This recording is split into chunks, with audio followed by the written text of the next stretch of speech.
This is the Darshan Talks podcast, regulatory guy, irregular podcast with host Darshan Kulkarni. You can find the show on Twitter at Darshan Talks or the show's website at darshantalks.com. Hey everyone, welcome to another episode of Darshan Talks. We have Dr. Stephen Towers with us. As Dr. Towers explained to me a little bit earlier, the only person to call him Dr. Towers is his mother, so that has got to make for some interesting conversations. Stephen actually is a PhD. He works and straddles the medical affairs and the marketing functions, and he actually recently had a promotion. So, Stephen, do you want to introduce yourself? Yeah, thanks very much, Darshan. So, Darshan said, and you can see there, I'm Stephen Towers. My new title is VP Strategy and Innovation, and I work at a New York City-based medical communications agency. And as you said, Darshan, maybe about half of the work I've done is in the promo med ed space, and the other half for medical affairs clients. Thanks for inviting me. It's good to be here. Good to have you. We do want to specify something, which is all the opinions being expressed are just Darshan's and Stephen's. We do not represent our law firms, or in his case, ad agency or medical affairs agency. In my case, I am my law firm, so I guess I am representing that in some way. So we'll keep that in mind. But welcome, Stephen. This is going to be fun. Let's start with some of the basic questions, Stephen. One of the big questions I get when we're talking is the fact that medical affairs is supposed to be insular, and marketing is supposed to be its own world, and everyone comes out and goes, wait, why are drug companies marketing? What's your opinion? Should drug companies even be marketing? Why even allow that? Only New Zealand, other than the US, allows that. Yeah, that's interesting. The inclusion of New Zealand in that list is, I always wonder why New Zealand, but it's a good question. I mean, my feeling is that pharmaceutical companies and biotech companies should market their therapies. Because if you think about, what is marketing, it's, and as you said, my background is a PhD in neuroscience. I don't have a marketing degree, but from what I understand, the 4 P's of marketing that everybody talks about is product. So talking about the attributes of what you're selling, its features, functions, its benefits, price and place. All of those things seem, fairly legitimate. I think when you get to promotion, then that's an area where it's a much more sort of transactional stance. You're sort of linked to, thinking about sales reps, selling the drug. That's quite different from medical affairs. Right. But communicating about new therapies, about novel therapies, I think it's not just important for pharmaceutical companies and biotech companies to do. I think they have a responsibility to do, because truly nobody understands the therapy they're developing better than they do.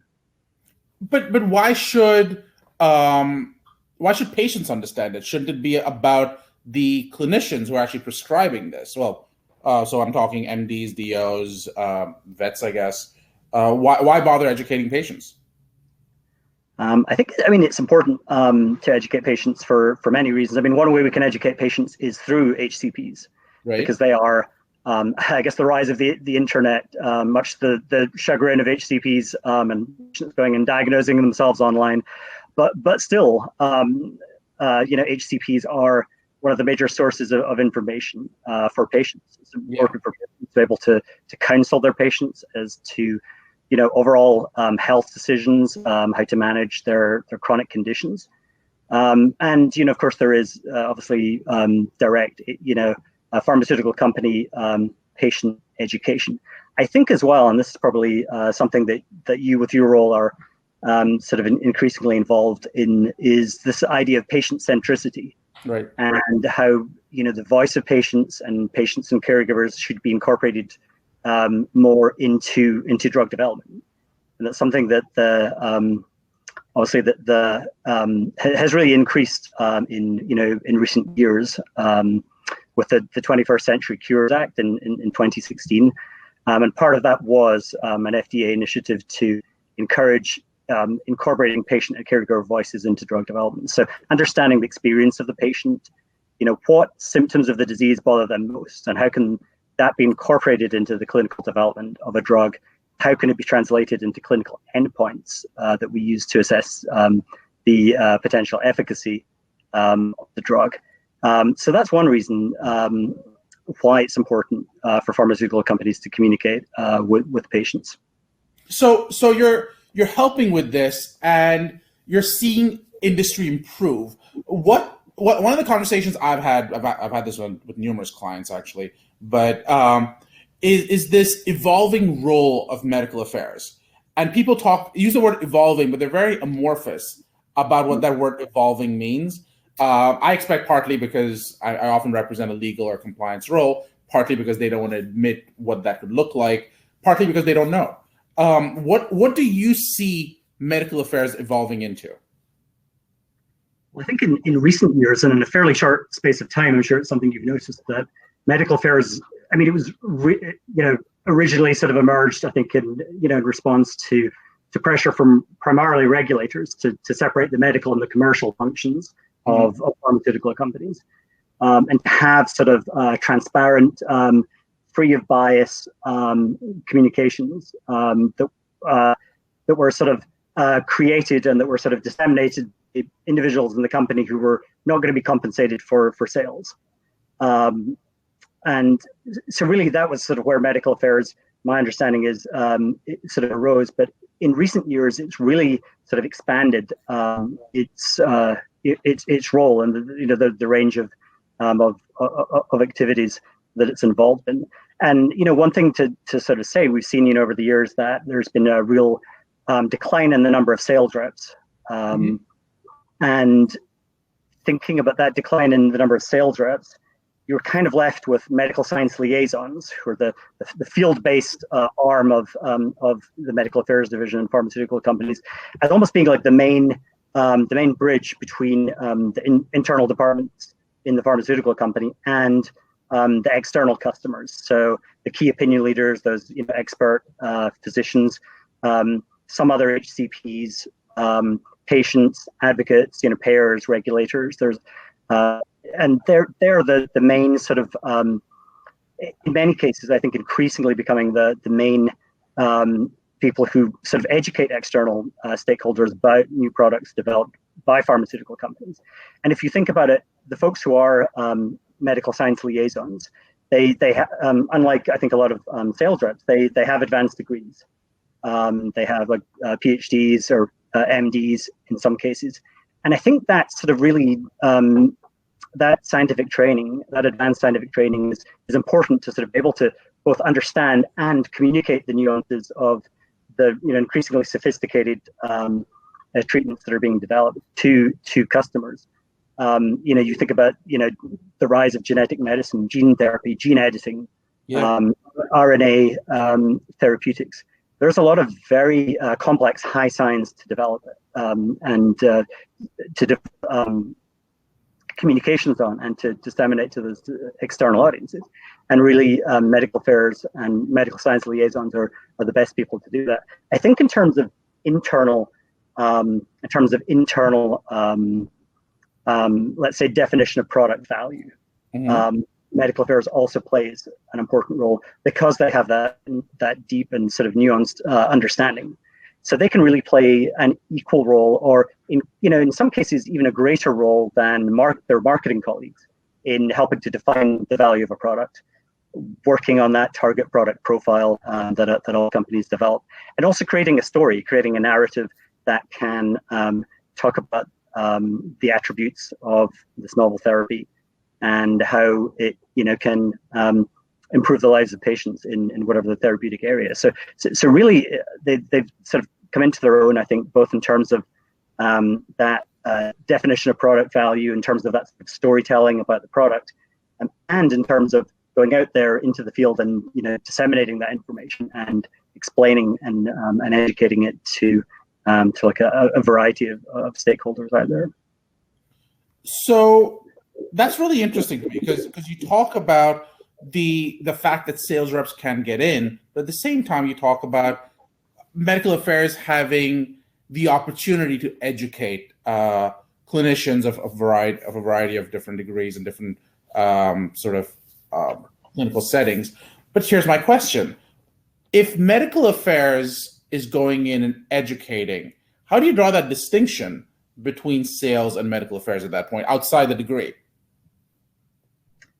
How do you draw that distinction? I mean, I think in terms of the sort of information that's communicated, we expect medical affairs to be a trusted source of unbiased, medical information on products. And I think the fact that they are to some extent, siloed and firewalled from the commercial team, I think is the basis of that trust. So really, it's all about educating. It's about explaining how a treatment works, how it can improve the lives of patients potentially, what are the benefits and risks, that kind of information. So I think if medical affairs was ever to lose that degree of autonomy from from marketing, then it would be in trouble, and it would lose a lot of its value and a lot of its credibility. Right. So what I hear you saying, and please correct me if I'm wrong, is that one of the big distinctions is the fact that these are clinicians, these are people who went in because they want to improve lives, improve the health of patients, and therefore they have that credibility that's stopping them. Is that fair, or am I putting words in your mouth?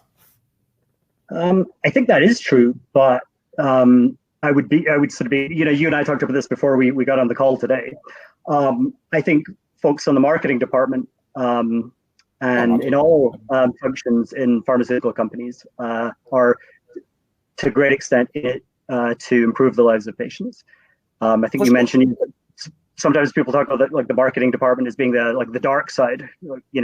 Some people move from medical affairs to marketing and they talk about, oh yeah, I went over to the dark side. And it's a bit of fun, and it's unfortunate in a way because it really does obscure the fact that the vast majority of people working in the biopharmaceutical industry are doing that because they believe in the mission of the company, which is really to sort of develop therapies that improve the duration and the quality of people's lives.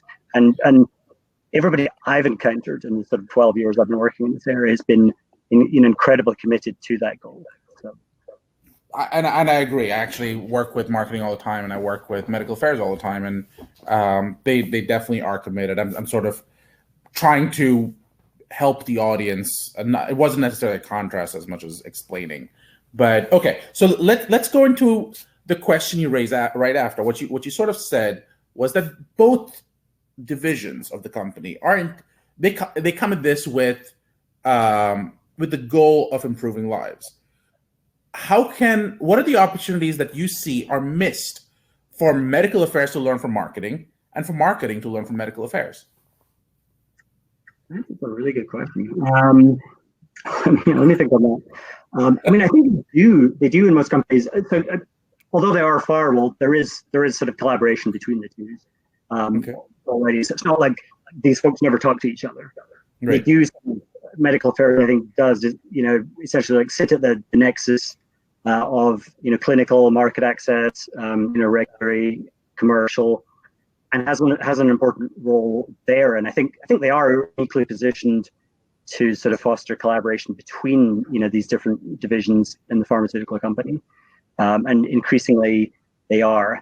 But to your question, like what does one miss that the other? What was the question again? Well, here's what I think of. I think they're both excellent. When I think of marketing, I think of excellent communicators. When I think of medical affairs, I think of excellent educators. The question is, what is the difference, and how can one train the other? And I go vice versa. Yeah, that's a good question. I mean, you need to be a good communicator to be a good educator, right? Right. Having that sort of deep understanding of whatever it is you're trying to educate. But we've all had college professors who were incredibly smart, some of the best people in their field, but were terrible lecturers, and others were maybe sort of less high flying, less accomplished in a research sense, but were just kept you sort of spellbound and held your attention for the full hour. And I think thinking about storytelling, I think storytelling is key here. because there's a cognitive bias, which I'm sure you're aware of, called the curse of knowledge, and it's essentially a bias that makes some people, that makes some experts find it difficult to sort of reconstruct their understanding of a complex topic, and finds it hard to sort of go back to a period where they didn't understand it, and then be able to explain it to other people who don't understand it. So I would say that's maybe where marketing can help a little bit with medical affairs. It's in that storytelling. But then, medical communications agencies and folks like my employer can also sort of help both medical affairs and marketing in that storytelling function. And that answers a question which I know you didn't ask, but I'll answer anyway. But when I left my academic career and came into this field, I think my parents and friends said, well, why don't pharmaceutical companies just develop their own communications? Why don't they do that themselves? They could hire people to do that. And I think the answer to that is that to be good educators, you need to be a good storyteller. And you don't automatically become a good storyteller by having that specialist knowledge. And really sort of people who work in my industry are good storytellers as well as understanding the science. So I often say to people, when they say, are you a scientist? And I say, well, I'm an ex-scientist. I'm a recovering scientist. I like to think of myself more as a communications consultant, a communications specialist now with a scientific background. So this is weird. I've never heard of this before, but I'm sure it happens. How often do you end up actually educating medical affairs on how to communicate? Is that a training webinar thing that happens? I've just never seen it, but I could. Public speaking. Yeah. Yeah, sometimes we do that, and we work with people who are. I like to think we're all communications experts to some extent, but coaching somebody, mentoring somebody in public speaking skills is a very sort of specific part of that, right? It's not something I'm necessarily that adept at, but we certainly do a lot of speaker training events and programs for medical affairs and for marketing. Fair enough. We've been talking primarily about field-based actors. We've been talking about MSLs. We've been talking about sales reps. Do the rules change from the context of what they can learn from each other in terms of marketing and medical affairs? Because at that point, they're both removed a little bit from direct patient contact, aren't they? They're more, I hate to put it this way, but it's more strategic, if you will, for lack of a better term. If that's true, what are the opportunities for them to engage with each other better, to actually, with the goal of improving patient lives? Yeah, that's a good question. So, I guess you have your field-based team that has that, that has that one-on-one contact with HCPs, with key opinion leaders, and other stakeholders in the field. The way I've always seen it is that you have your sort of centrally based, like non-field based medical affairs who are important, in terms of developing that story, developing the strategy. But they do that based on information from the field team and insights that they get from those one-on-one conversations with all those stakeholders.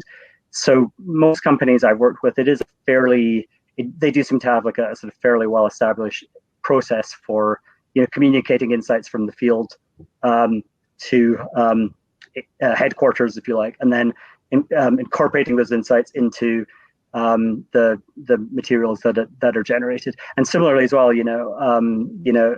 MSLs in the field will say, we really need some kind of video or some kind of slide presentation or some kind of resource to help us explain the effect of the drug, or maybe it's the mechanism of action, or maybe maybe something else. So it's kind of a two-way process. Fair enough. Stephen, we've sort of run out of time. We're beyond where we thought we would be. How can people reach you if they have questions? They can reach me through LinkedIn. Is probably the easiest way to do. I'm not sure if you're listing, biographical information or whatever, but I can provide that. Absolutely.